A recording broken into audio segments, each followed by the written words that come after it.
Welcome to my class, students. We are doing English grammar. The chapter is voice, and in this session 2, we are doing the topic interrogative sentences into passive. How you can convert the interrogative sentences into passive sentences.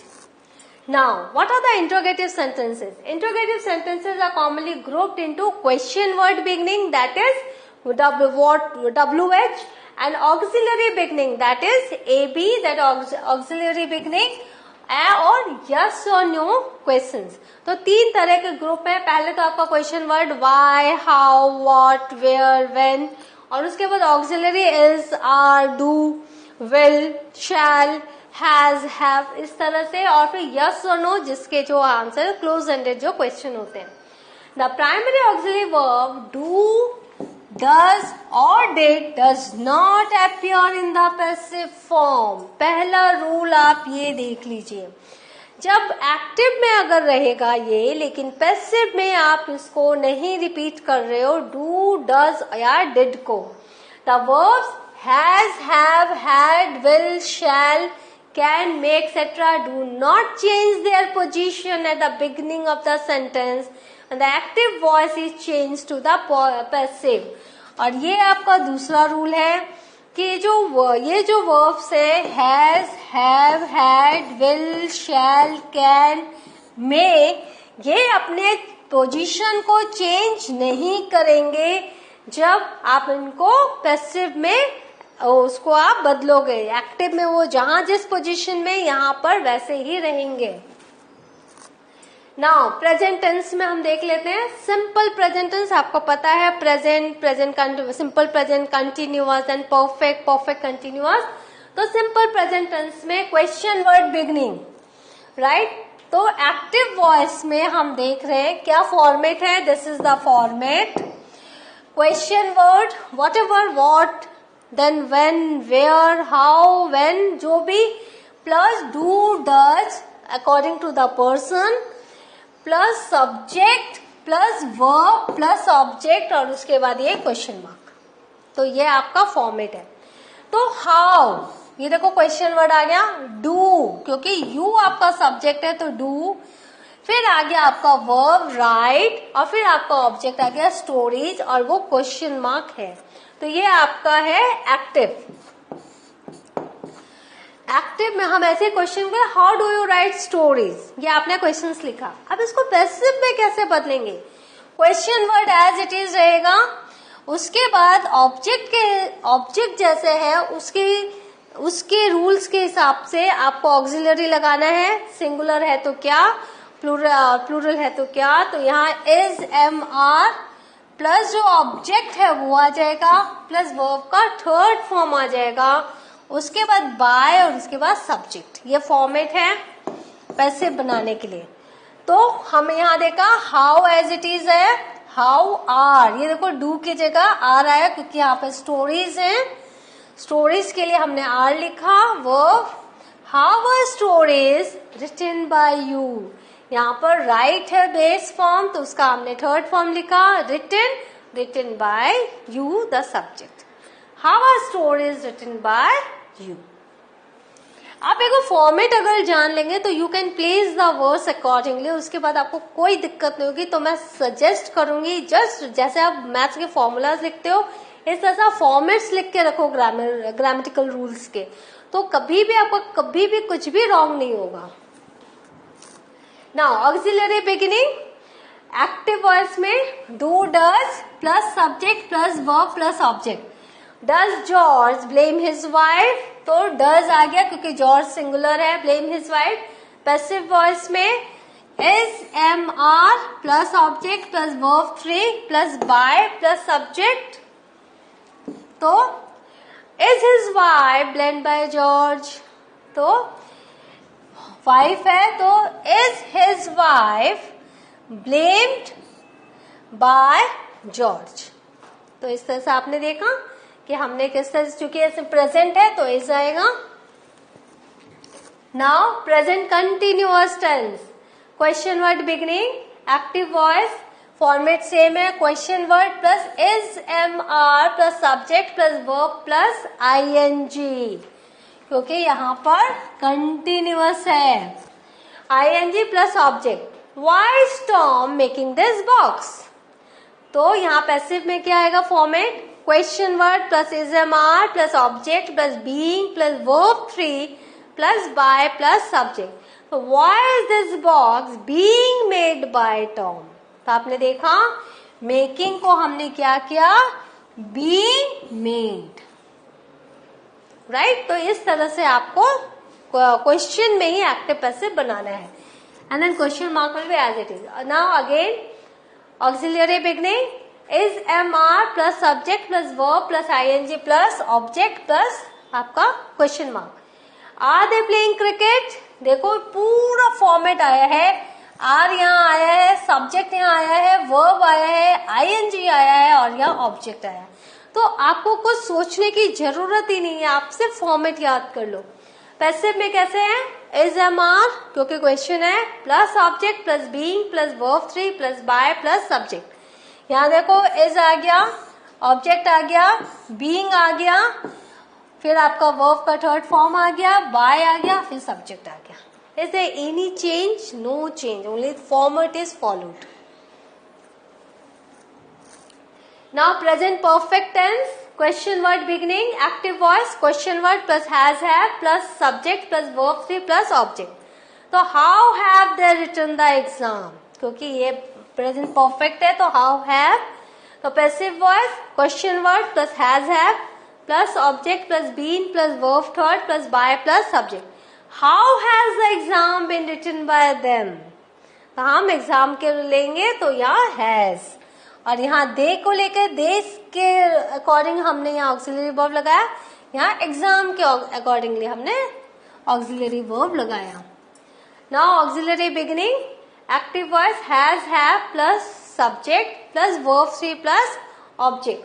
तो has Tom explain the matter? तो passive कैसे बनाएंगे?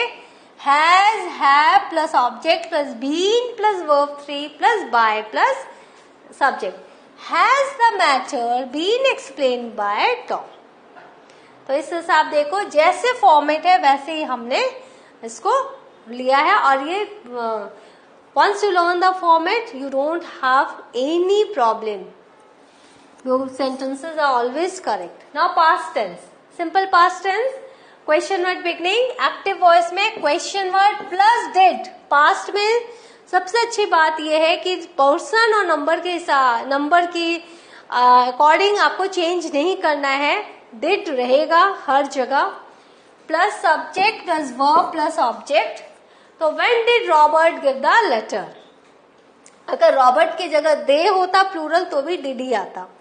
तो when question word did आ गया, subject आ गया, verb आ गया and the letter object. Passive क्या करेंगे? Question word plus was verb plus object plus verb 3 plus by plus subject. When was the letter given by Robert? तो यहाँ पर हमने आपको पहले ही बताया डू डज डिड नहीं आता है पैसिव में. तो हमने डू डिड डज नहीं लिखा पैसिव में, हमने क्या लिखा? When was the letter given by Robert. Auxiliary beginning active word did plus subject plus verb plus o. Did John explain the matter? Passive में क्या आएगा? Was verb plus object plus verb 3 plus by plus subject. Was the matter explained by John? It's so simple. Now past continuous same है format. इसमें being आएगा जैसे कि था present continuous में भी. Question word beginning, question word plus was verb plus subject plus verb plus ing plus o. How was he conducting the event? How was he conducting the event? Passive आ जाएगा question word plus was verb plus object plus being plus verb third plus by plus subject. How was the event being conducted by him? जहां पर ये conducting है उसको हमने being conducted कर दिया और कोई चेंज नहीं है.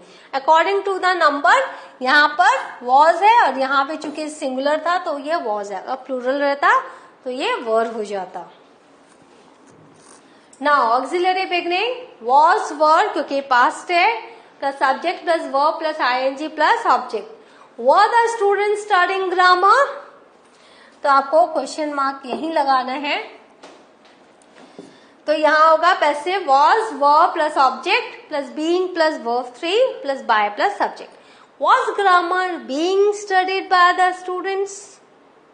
आपने देखा फॉर्मेट सेम है, प्रेजेंट में भी पास्ट में भी सिर्फ एज या वॉज का अंतर है ना। पास्ट परफेक्ट टेंस, यहाँ जो भी नंबर है, जो भी पर्सन, आपको हैड ही लगाना है, हैज हैव आपको इस तरह से प्रेजेंट टेंस में ही ख्याल रखना रहता है।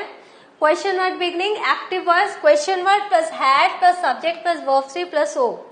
What had Thomas called you? Passive में question word plus had plus object plus been plus verb 3 plus by plus subject. Why had you been called by Thomas? आपने देखा सेम हमने फॉर्मेट के हिसाब से वर्ड्स को प्लेस कर दिया, right. Auxiliary beginning active voice had plus subject plus verb 3 plus object. Had the people attack their enemies? Passive voice had plus object plus being plus verb 3 plus by plus s. Had their enemies attacked by the people? तो यहाँ पर आप देख लो their enemies, तो had their enemies attacked by the people, यहाँ had ही आएगा। Past tense में have और has का कोई भी आपको टेंशन नहीं चाहिए, क्योंकि ये दोनों में had ही आता है पास्ट में। whatever the number of person is. Now future tense, simple future में question word plus will shall plus subject plus verb plus object. When will Tina call us? तो पैसिव में question word plus will shall plus object plus be plus verb 3 plus by plus subject. When shall we be called by Tina? क्योंकि आपको पता है we के साथ शैल आता है, INV के साथ, तो when shall we be called by Tina, और टीना के साथ हमने विल लिखा। Auxiliary beginning will shall S plus verb plus object. Shall we meet them today? तो पैसिव हो जाएगा will shall plus object plus be plus verb 3 plus by plus S.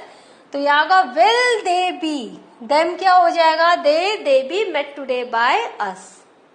तो यहाँ पर ये एज एन ऑब्जेक्ट है तो देम है, यहाँ एज ए सब्जेक्ट है तो दे है, क्योंकि पैसिव में ऑब्जेक्ट सब्जेक्ट हो जाता है। तो will they be met today by us, ये वी यहाँ सब्जेक्ट है लेकिन यहाँ ये वी ऑब्जेक्ट है, तो अस।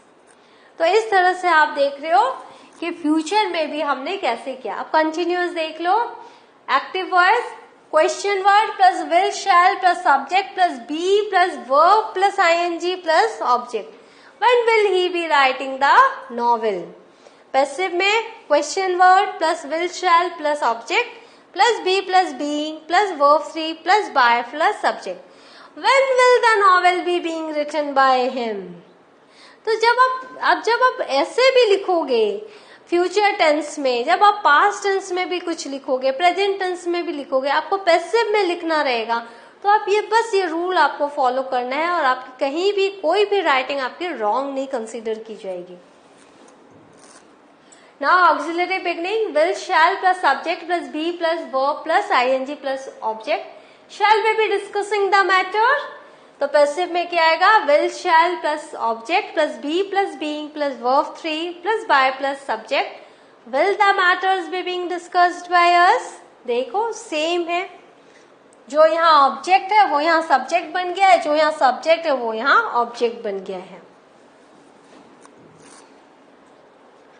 Now the question words when, why, where, how or what does not change their position in the beginning of the sentence in transformation. लेकिन who changes to by whom and whom into who. जैसे what did he say active में what was said by him, right?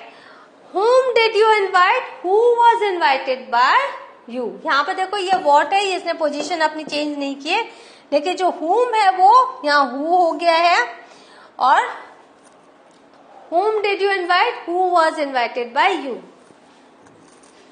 So what have you learnt? We have learnt how to convert interrogative sentences into passive. Do the revision of this session again and again and do practice. The next session I will be here with a new topic of the same chapter. Till then, take care. Do the revision very well. Thank you.